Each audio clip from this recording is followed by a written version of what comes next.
Greetings, this is Sean, and today I'm going to be making my first Book Nook. I'm using 1/8 inch thick foam board because that's all I had. At this point I wish I had had some thicker foam board, but this is what I'm using. Anyway, these are all the dimensions of the pieces that are going to make it up, make it up, make up it. And first step is, of course, gluing all the pieces together.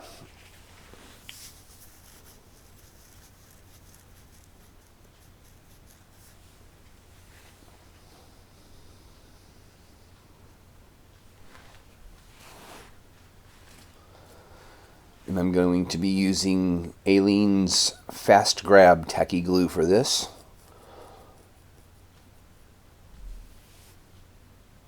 And as with all glues that I use, the tip is clogged, so I have to clean out the tip. It's been a while since I've used this kind, or I should say since this kind has been used. This is actually the first time I've used the Fast Grab, but my wife uses it a lot. So I'm just going to clean out the tip. Here we go.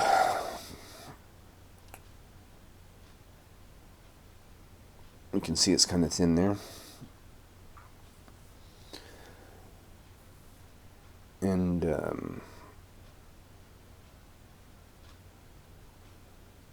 yeah, I do a lot of stuff off camera. I apologize for that. I recorded it at a lower resolution than I thought I was, and so I wasn't able to zoom in and out very easily with this one. So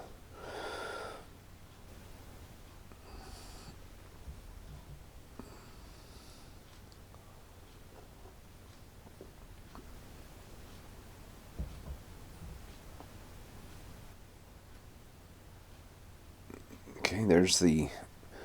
It's not like the ones that many of you may have already seen. The book nooks that others have done. Mine's going to be wide opening instead of a narrow opening. It's not going to fit in between books like others do. Here, what I'm doing is I'm putting small brad nails through the foam board and into the sides to help hold it together. I actually end up leaving those in just because. But that way the glue can set and it'll stay together and not, squeeze apart or fall apart while the glue is drying. So I'm just basically pushing them through. And this is the wallpaper that I'm going to use. It's actually from a scrapbook album of papers that we have, and it's the green and blue, like you can see, in those wide stripes are actually copper colored. So this will be quasi steampunkish. It's going to have some copper in it and whatnot. So here what I'm trying to do is I have to cut it to fit. That's a 12-inch by 12-inch piece, and it needs to be 11 3/4. So I'm cutting off 1/8 of an inch off of each side, basically.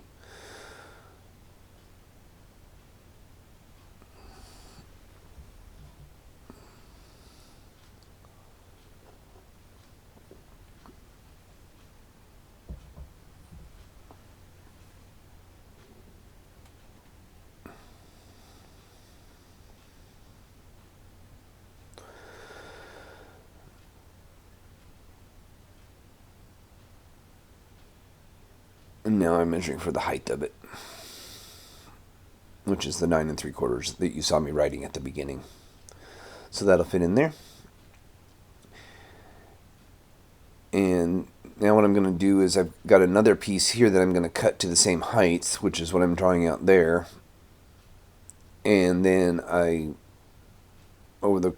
don't think I'd show all of it. I don't even show the gluing of the side pieces, but trying to figure out where I need to cut it to make it match the pattern that's already on the back wall. So here I'm just cutting that sheet in half, and then I match up the pattern as you see me doing there, so I know where to cut off to make it look like it continues on around, basically.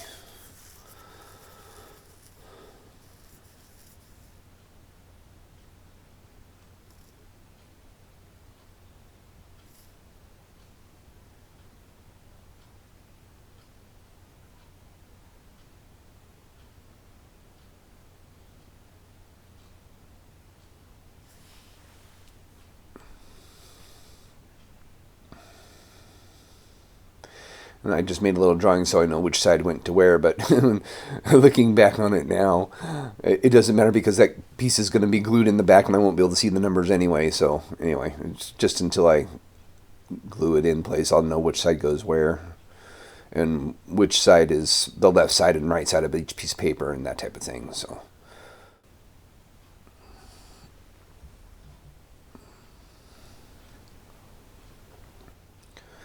now they all match. There's side 2.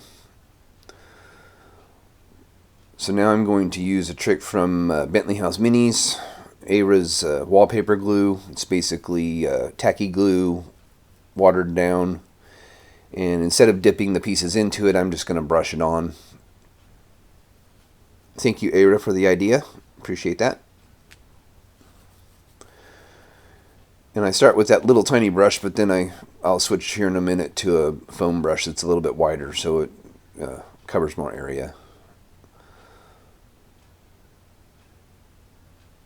Basically, it's just a matter of gluing it on. Yes, you can see the paper starting to curl. It's at this point I think I need a bigger brush. So I just got a foam brush. And that just goes in there. Yeah, I got a little crooked, but that's okay because I'm going to be putting crown molding and baseboards on this to hide some of the gaps and whatnot. So what I'm doing is I'm using this piece of cork board here for the ceiling. And I wanted a kind of a stucco look to it. And this was... I probably could have used sandpaper, but I didn't want to waste sandpaper, and I had a lot of this cork board that I had found cheap, so that's why I'm using this cork board. And it doesn't look half bad, in all honesty. So here I'm just cutting it to fit.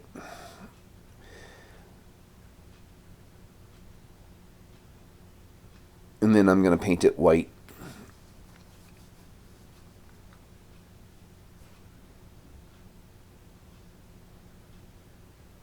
And I think here again I go ahead and use the big brush.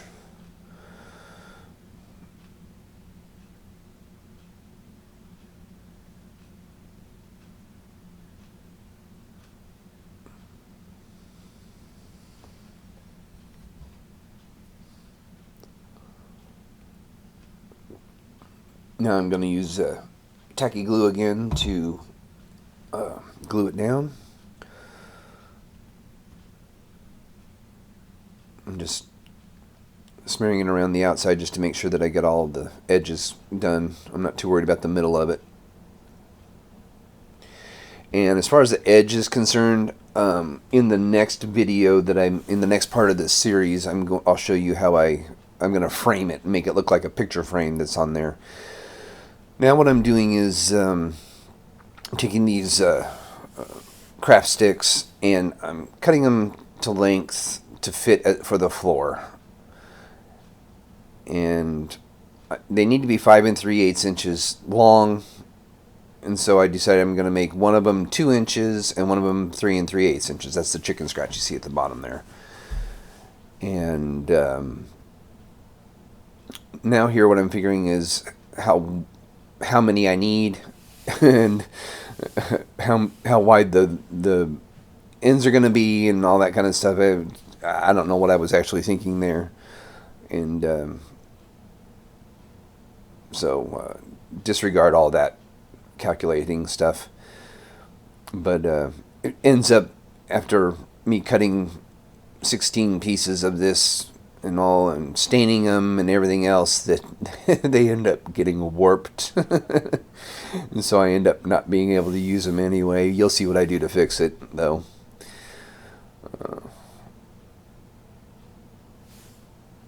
So here I am just using my favorite pair of scissors to cut all the pieces to 5 3/8 inches.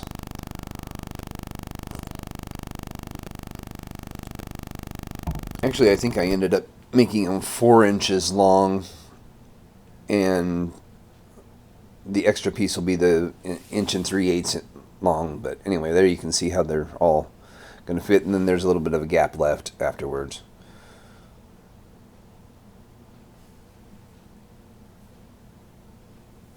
Counting them to make sure I had 16. So here I painted the floor brown as an undercoat. And I started from the center. That's the black line that you saw there.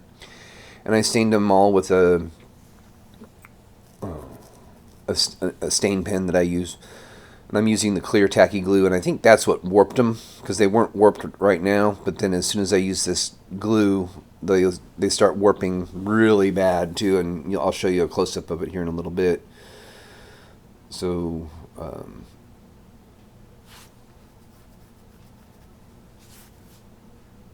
what I probably should have done was stained both sides and maybe put the glue on the floor instead of on the stick. I don't know. I don't know why they warped so badly. If it was, I don't think it was the stain, because the stain is alcohol based and it wouldn't have caused it to warp. So it had to have been the glue. But here you can see it's really, really warped. Right along that back edge you can really see the warping that's there. So anyway, this is what I did to fix it. I took another piece of cork and put it over the top of it. Painted it brown. And it doesn't look half bad. It looks like a brown carpet almost. A real, small pile carpet. I put way too much paint on that, as you'll see here in a minute. But anyway, I will probably eventually either get or make a small throw rug for this. You'll see that maybe in the next video, next part of this. So anyway, I'm going to glue that right over the top of it. I didn't want to pull the sticks off in case I ripped the paper underneath and whatnot, so I just laying this down right over the top of it. No big deal. Probably could have used a little bit more glue though. But anyway, I'm just going to... Now here what I'm doing is I'm cutting the crown molding. And I had a little bit of an issue with this, and I know somebody had asked on one of my previous videos to show how to do crown molding, and I don't really go into detail here too much, but maybe when I get done with this project I will do a video on how to do crown molding, how to decide how to cut, what angle and whatnot. Anyway, that's just showing you what side each of the pieces goes to.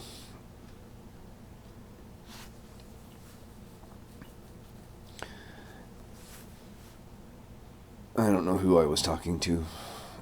I was probably singing a song. I do that a lot. So here I am. I'm just trying to figure out what angle I need to cut the next piece at. And I decided that that piece was actually cut incorrectly, I think. Or I know you cut it at a 45-degree angle, and that's why I'm using the miter box there. But I cut it from... should have cut it down from the top instead of from the side. I don't remember. I've slept a couple times since I've done this video.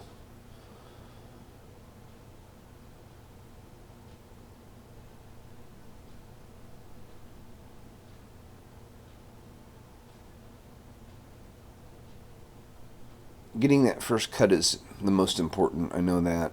To figure out the rest of it, what angle things need to be cut at.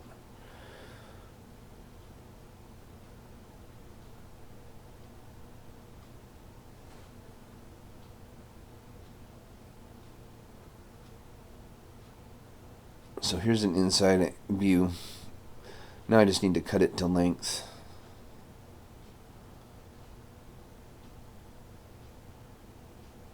It looks like the board is all curved because I'm using my 360-degree camera. I'm just using one side of it and that's why it looks rounded like that. So anyway, that's how it fits, just like that. I got the angles right, but now I need to cut the proper angle for the sides. The first one I cut incorrectly. Actually, that was left over from the piece that I cut off for the top. And here I actually put that one in upside down. It needs to be turned around, Sean. There you go. So now that one fits just right. And I'm marking off where I need to cut it off. And that one, I get smart here and I actually make a mark on which angle I need to cut it at so that I know how to put it in there. in the miter box, and that's the best way to do it. But like I say, I'll go into more detail with this in a future video. Just like that.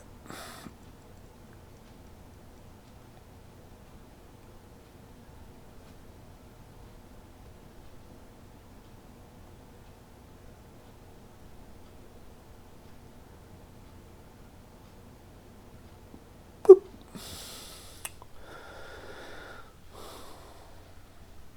So now it's just a matter of gluing those in.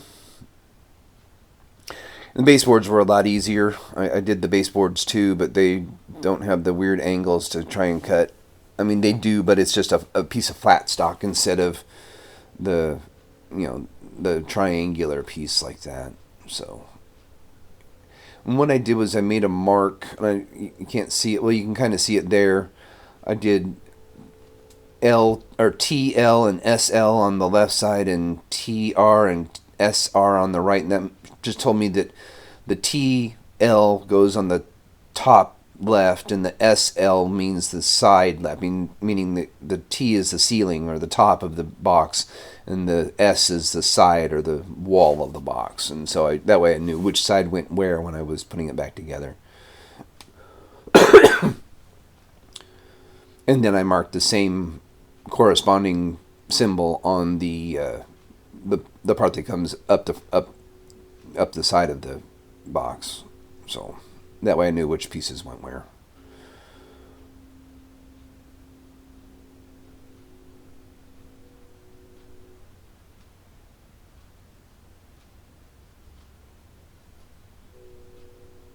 So anyway, there's my crown molding all glued in.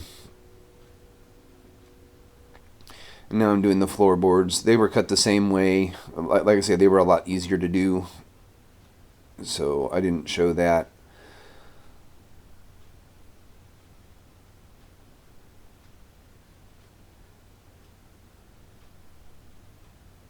And then what I also do here in a minute that you'll see is I put corner molding on as well down those back corners there.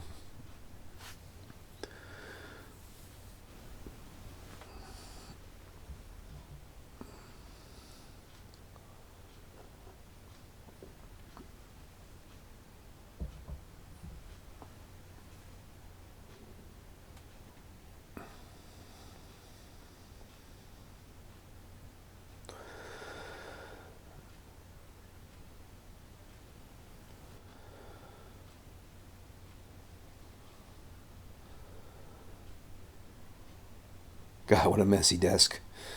One of these days I'll clean that up. I'm lazy. Anyway, so here I'm just cutting those to length. And it was a little bit long, so I need to cut it again. And then I take that same piece and make sure that it's the same on the other side so I can cut the same off the other side.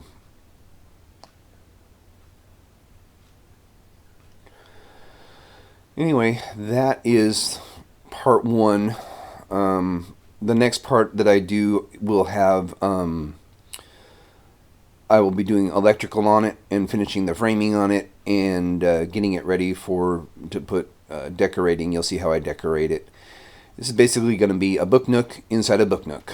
In other words, it's a little reading area that I'm going to make that'll go into this little Book Nook. So anyway, hope you found this somewhat entertaining and a little bit informative, and stick around for part two probably next week.